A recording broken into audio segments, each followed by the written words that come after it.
it's Donna here from Kirsten Nugget, and I'm here with the lovely Roz The Diva. Those are special sparkles coming down for you right now. I'm Donnie. And Roz is here in London, and she's here to do a series of workshops for pole dancing. I think you've been in Scotland so far? Yep, I've been to Scotland. I did workshops at Pivot Pole Studio, and then I just came from Feelin' Peachy, which is in Liverpool. And I am, let me see, today's Tuesday. It is. So Thursday, I'm going to Contour Aerial Fitness. Friday, I'm going to Chrome Pole Fitness in Chatham, and then here in London on Saturday, I'll be at London Pole Fit. Okay, cool. So busy lady. Yes, just on the trains all day. Okay. And we're here in Brixton right now, so Roz has come all the way on her own. So, and we're here having a drink. Let's Yes, cheers to yes. that. This is how we roll. That's how we roll. Okay. So Roz, thank you for agreeing to meeting me. Of course, and thank agreeing you. to this interview. So Roz, can you tell us a little bit about yourself and your background? Yep, so I've been doing pole now for about 11 years, and a little bit over 11 years now. And out of that 11 years, I have been teaching it for 8 years. And the last 5 years, I've been doing everything full time. Yeah. So besides teaching pole, I'm also a personal trainer. And I'm based out of New York City. So Hence the accent? yes, exactly. Yes, the accent.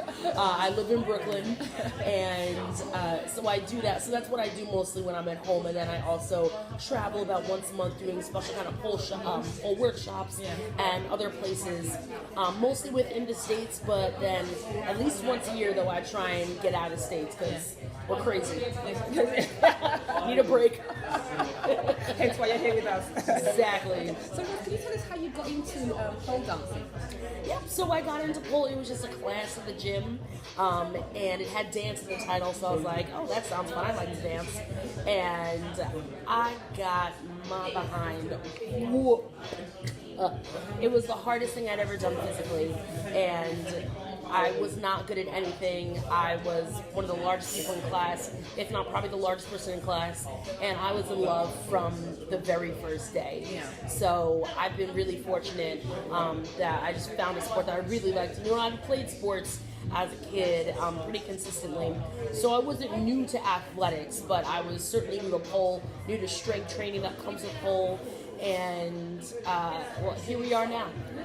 And so basically, what reaction did you get when you first started pole dancing? The reactions are bruising, sore muscles, really exhausted, hungry, tired, and sore. and with all that, you still persisted? Yes, with all of that, I can say without a shadow of a doubt, pole has been worth it because I've been able to meet people like you and other people that I didn't even know existed, and I've been able to travel to so many places teaching, and also it's given me a career. And you know, before this, I just had a regular job, and you know, the regular job, from a random series of events, it just didn't happen to work out, but fitness did, and I'm so glad that it did. So I owe so much to pole. I have so many really close friends that I otherwise would not have met. It really has opened up extraordinary doors for me. And that's really cool, and things happen in ways we never imagined. Oh, absolutely, yes. You know, and I truly believe that our lives are already mapped out for us, and we get in our own way sometimes, thinking we need to have the house, the car, the job, have this corporate career, and until we see the light, so to speak, and something happens, and we see there's another way. So well done on doing that. Thank you. Well, the light kind of saw me. I certainly wasn't something I was pursuing. You know, pole for so long was just a hobby, and I like going to the gym, I like working out, but I kept getting fired from a couple different jobs for pole dancing. They weren't exactly excited about this, so after a while I was like, I guess I'll just do this since I know pole's not going to fire me. So why does pole dancing have such sometimes a negative sort of perception?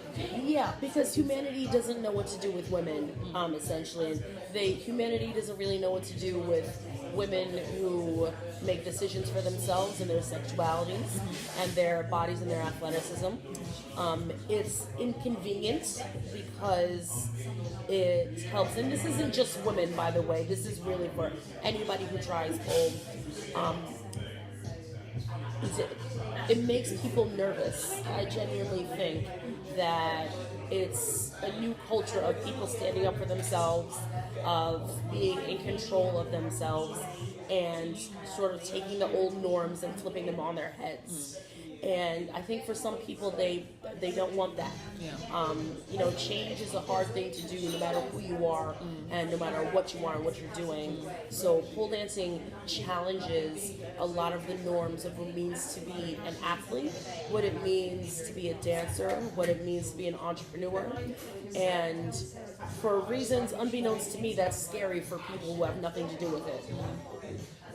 People don't like change, I suppose, and that's the Yeah. thing. And people are biased, and they don't know what something is, and they have this preconceived idea of what it is, and they just don't know. Absolutely. Thank you for that explanation. And the body positive movement, what does it mean for you, and how do you get involved in that? It's funny. I actually don't consider myself body positive. Like the definition, yes, but the term is just so played out. I'm so over. Yes, I'm body positive, but I won't ever refer to myself that way. But I think generally though, it's do you. Like instead of chasing somebody else's ideals physically or mentally, it's trying to figure out what your own ideals are and just rocking out from there. And it is really, really, really hard to do that.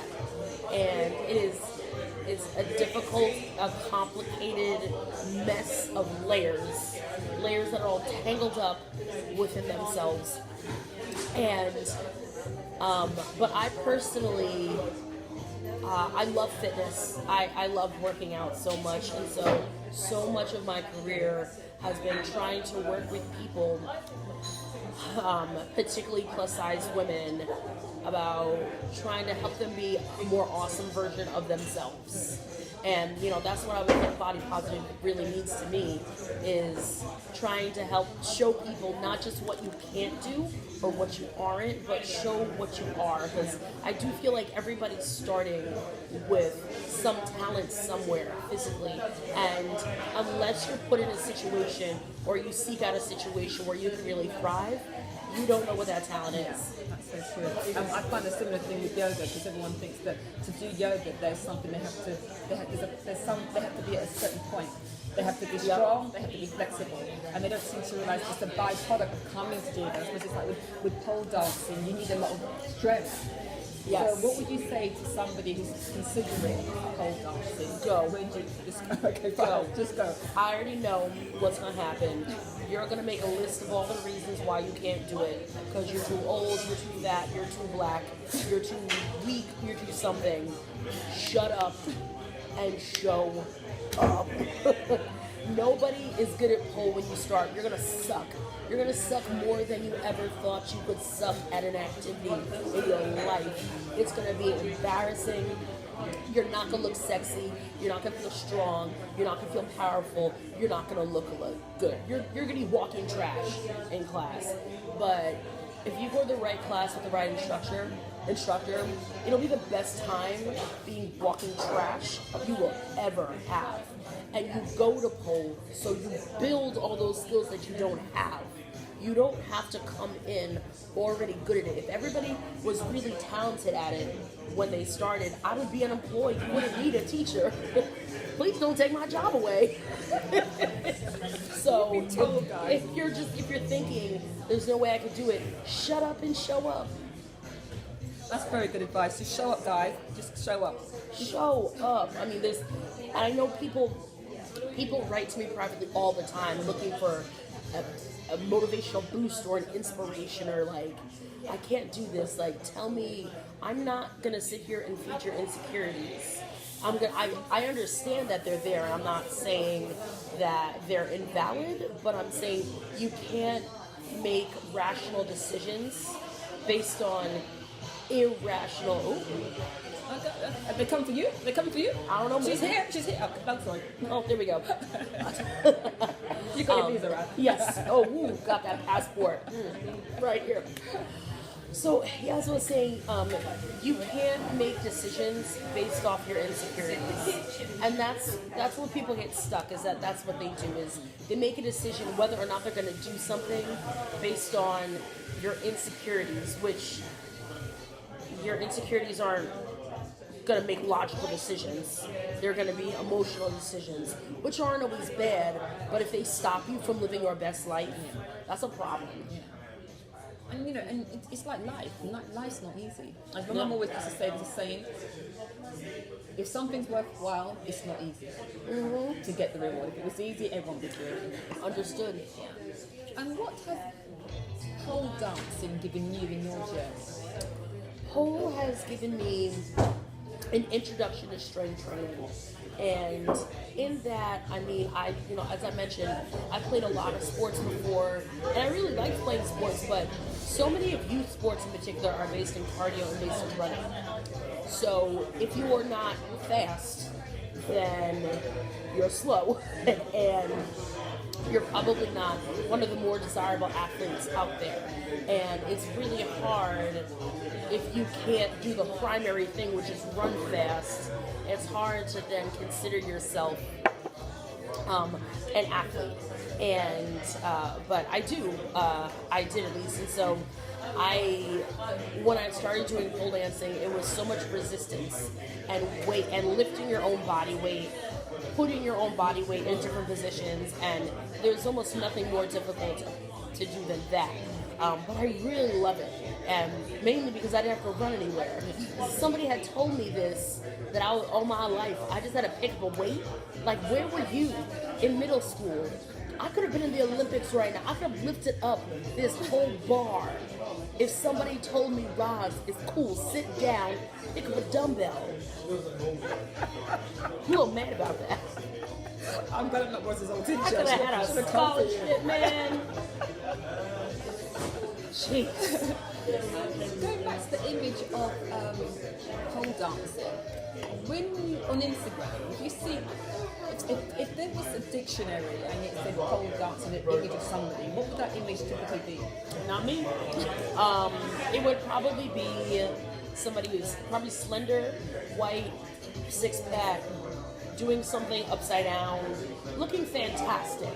And there certainly are a lot of pole dancers who look like that, but that would not encompass the whole of the pole scene. There's pole dancers of every gender identity, every sexual orientation, every size, every height, every age, all of those diversity check boxes. There really is. There's so many of us out there, and we're all different, and that's all right. It's cool to see that it's becoming more inclusive. And has that evolved since you've been teaching and doing pole dancing?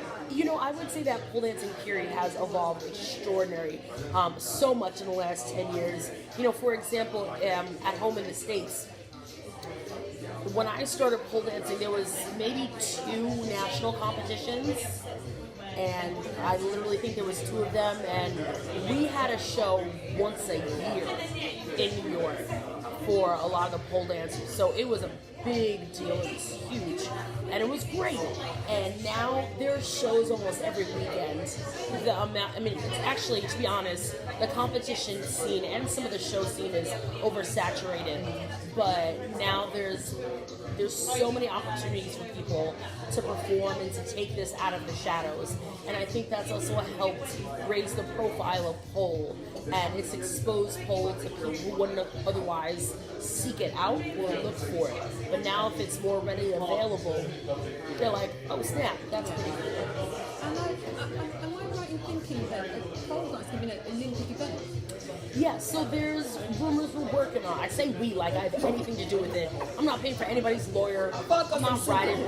Yeah, I wish, but yeah, they're working real hard to make pole an Olympic sport, which I absolutely think is doable. If I had to estimate, we're in 2019 now. Would love to see it by 2024. Because to us, us as pole dancers, we're not waiting for other people to validate our sport. Like, it's a sport. Like, I've been doing this. Like, please try and tell me that pole isn't a sport, really? So it's basically waiting for other people to catch up to what we already know. So, but then pole also has some work to do in terms of organization and business, because we're broke. If there's one reason why pole doesn't make it to the Olympics, I don't think it's going to be just culturally because people are scared. It's because we're broke dancers. We're a broke industry. We have the same $20 that gets circulated from students, instructors, to everybody. So it's things like flights and hotels and training and having the right kind of people all together in one area at the same time. That's really difficult, because there's only but so many people who can afford to do this. Even like, I consider myself extremely fortunate that I can pay my way over here to come do workshops.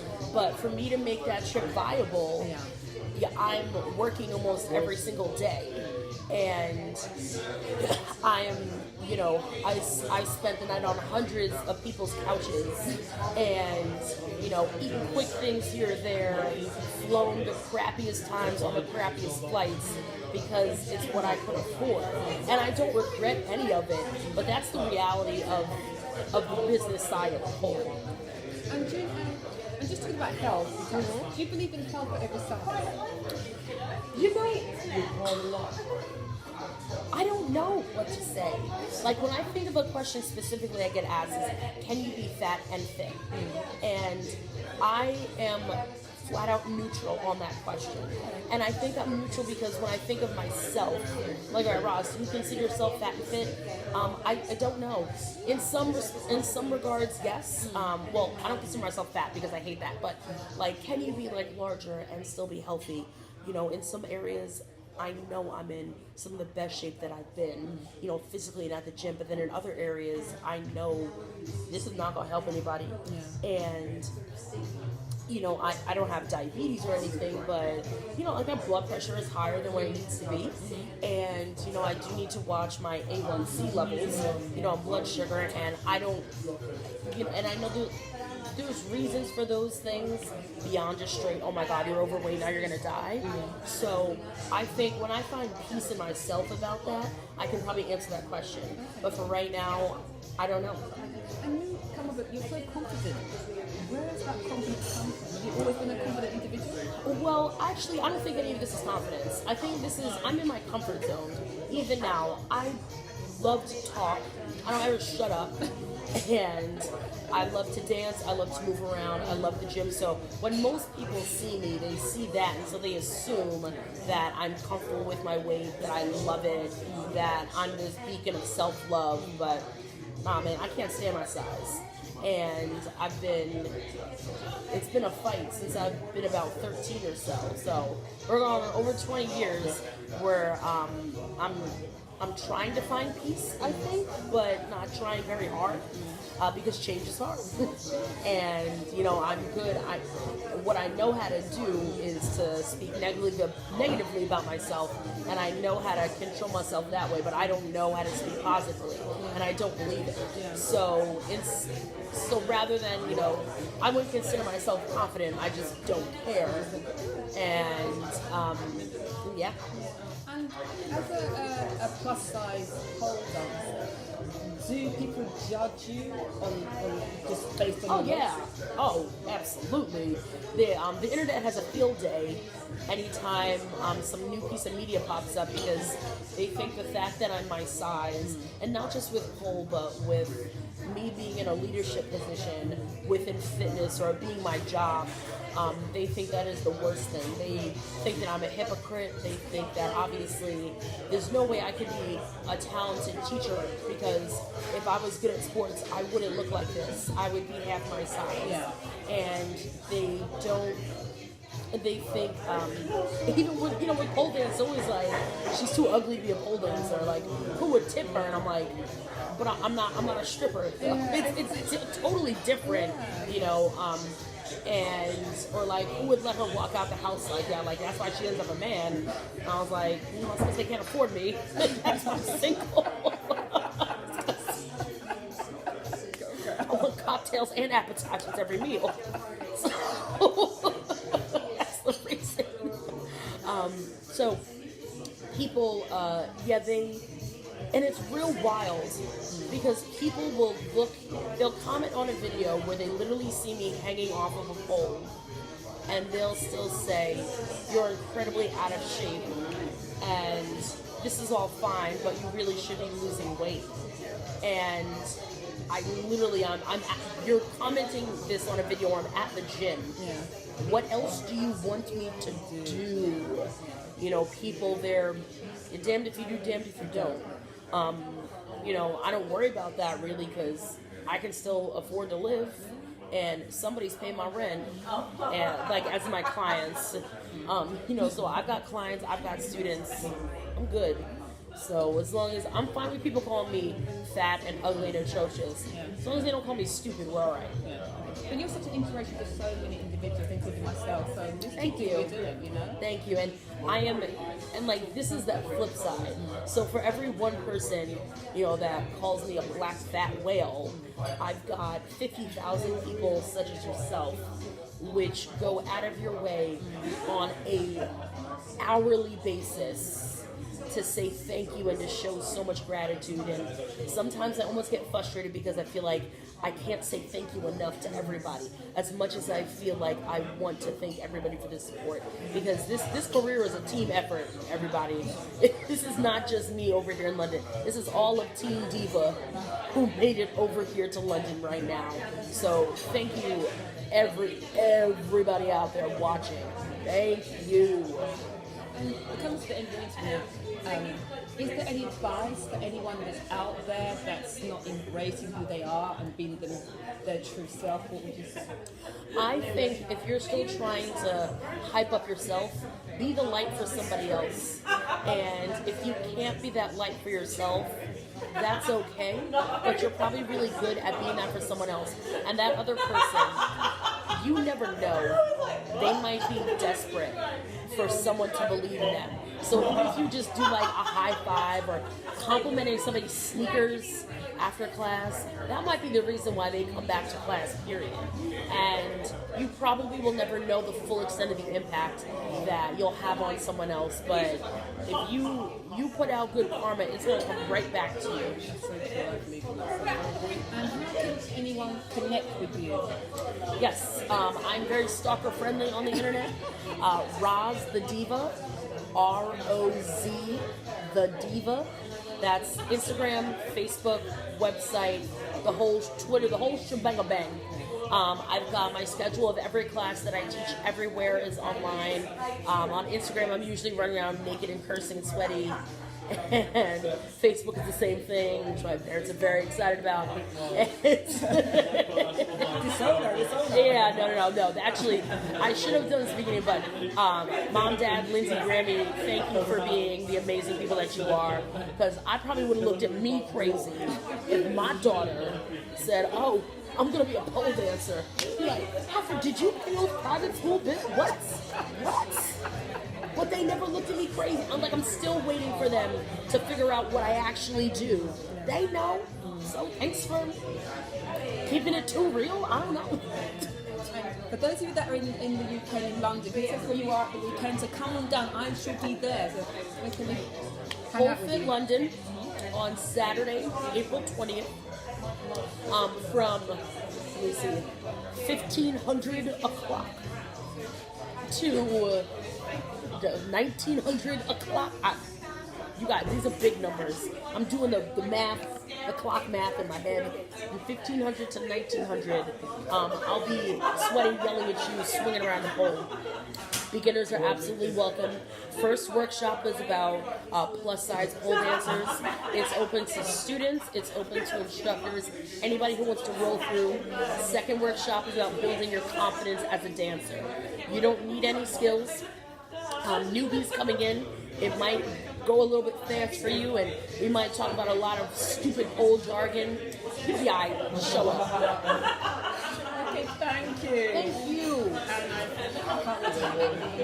Yes, thank you so much. Thank you all, Donna's peeps. Okay, bye.